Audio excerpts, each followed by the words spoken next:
All right, Smith Cartel. We got a little short story for you. It's called The Writing on the Wall by Erlinger. So, like and subscribe. I'm Hefe. I'm going to tell you this story. He lay sleeping in his bed when he heard footsteps outside his room. He peeked out of his eyes to see what was happening when his door swung open to reveal a murderer carrying the corpses of his parents. After suddenly propping him up on the chair, he wrote something on the wall in the blood of the dead bodies.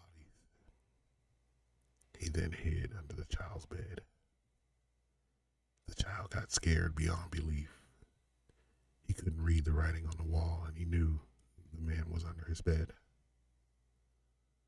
Like any child, he pretended to be asleep, though. The whole thing hadn't woke up yet. He lay still as the bodies quietly, hearing the breaths from under his bed. An hour passed, and his eyes got adjusted to the darkness. He tried to make out the words, but it was a struggle. He gasped when he finally read out the sentence. "I know you're awake," he read as he felt something shift under his bed.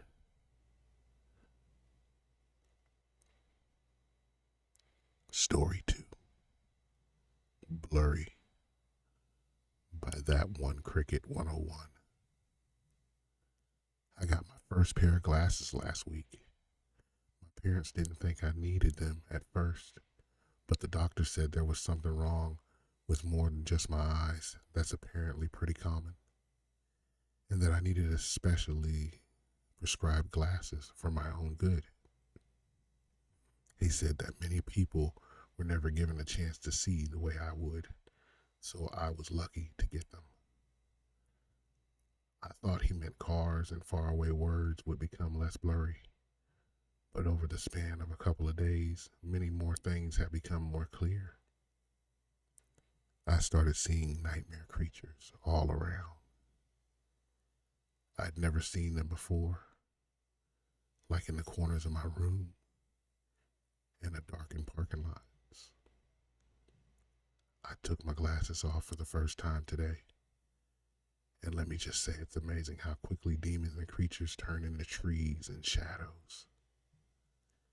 I know I'm not seeing the truth, but I'm a simple person, and I'd rather things remain blurry, just the way it was for everyone else. Story number 3. We Didn't Question Why by Movie Man. We didn't question why the small town we found after getting lost in the countryside wasn't on the map. We didn't question why the shopkeeper in the town didn't have eyebrows or hair on his head. We didn't question why he looked so strangely, greedily at us.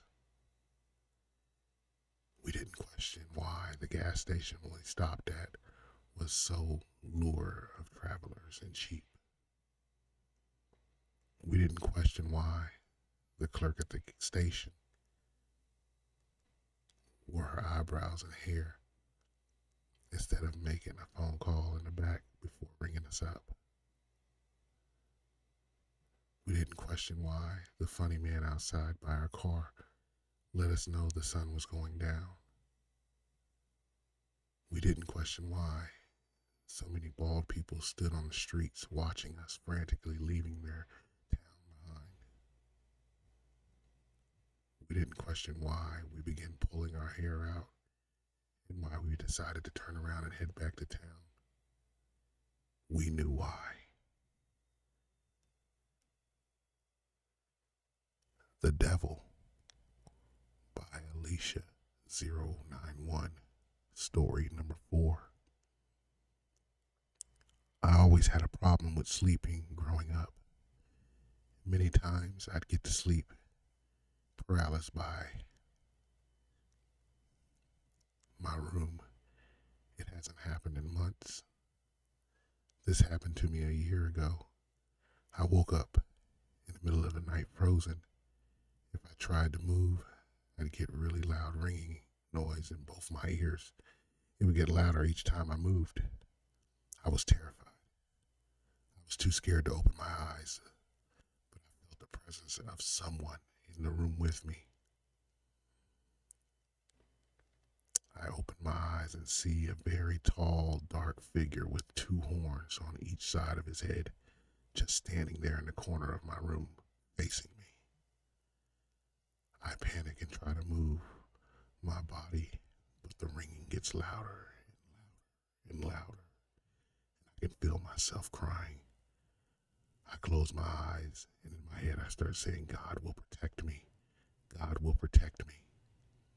Then I hear a low, evil voice said, God can't help you anymore. Like and subscribe to the channel.